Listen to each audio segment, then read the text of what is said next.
नमस्कार मित्रांनो, आज आपण एक अतिशय महत्त्वाचा आणि समाजाला दिशा देणारा निर्णय पाहणार आहोत। बॉम्बे हायकोर्टाने स्पष्ट केले आहे की दत्तक घेतलेल्या मुलाची जात ही दत्तक पालकांचीच असेल। हा निर्णय का महत्त्वाचा आहे आणि याचा फायदा कोणाला होणार आहे आणि आधी काय अडचणी येत होत्या हे सगळं आपण आज सोप्या भाषेत कायदेशीर दृष्टिकोनातून समजून घेणार आहोत। आधी या केसचं बॅकग्राऊंड बघूया।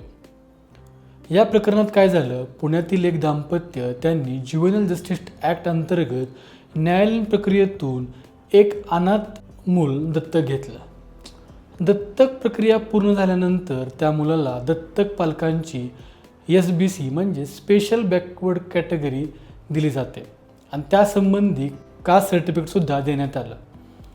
पण यानंतर एका अज्ञात तक्रारीमुळे कास्ट स्क्रुटिनी कमिटीने ते जात प्रमाणपत्र रद्द केलं। याचं कारण काय होतं तर मुलाचे जैविक पालक माहिती नाहीत, त्यामुळे जात ठरवता येत नाही।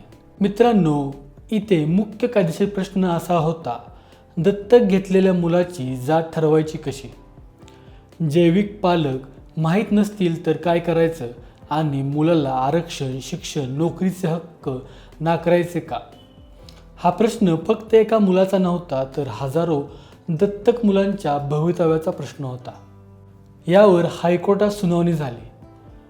हायकोर्टाच्या सुनावणीनंतर हायकोर्टाने अतिशय स्पष्ट शब्दात सांगितले, दत्तक प्रक्रिया कायदेशीर असेल आणि ती न्यायालय किंवा अधिकृत संस्थेमार्फत झाली असेल तर दत्तक मुलगा किंवा मुलगी हा दत्तक पालकांचा वैध कायदेशीर मुलगा किंवा मुलगी मानले जाईल।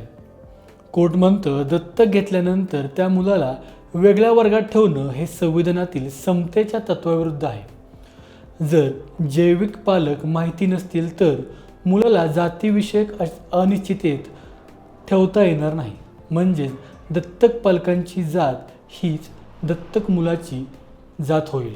या सर्व प्रकरणावर हायकोर्टाने असा आदेश केला की जी स्क्रुटिनी कमिटीचा जो निर्णय होता तो रद्द केला।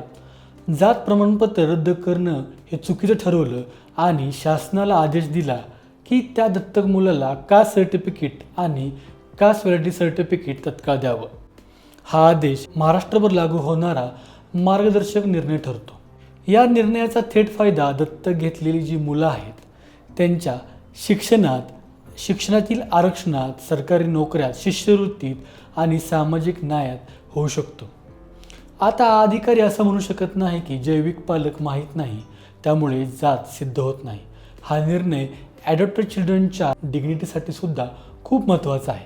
मित्रांनो, जर तुम्हाला किंवा तुमच्या ओळखीतील कोणी दत्तक प्रक्रिया पूर्ण केली असेल आणि जात प्रमाणपत्राबद्दल अडचण येत असेल तर बॉम्बे हायकोर्टचा हा निर्णय तुमच्यासाठी मजबूत कायदेशीर आधार आहे। गरज पडल्यास योग्य वकिलांचा सल्ला घ्या आणि हायकोर्टचे जजमेंटचा रेफरन्स वापरा। मित्रांनो, ही थोडक्यातली माहिती आपणास कशी वाटली आम्हाला नक्की कळवा आणि अशाच नवीन व्हिडिओसाठी आमच्या चॅनलला सबस्क्राईब करायला विसरू नका। पाहत राहा लॉ टॉक्स मराठी। धन्यवाद।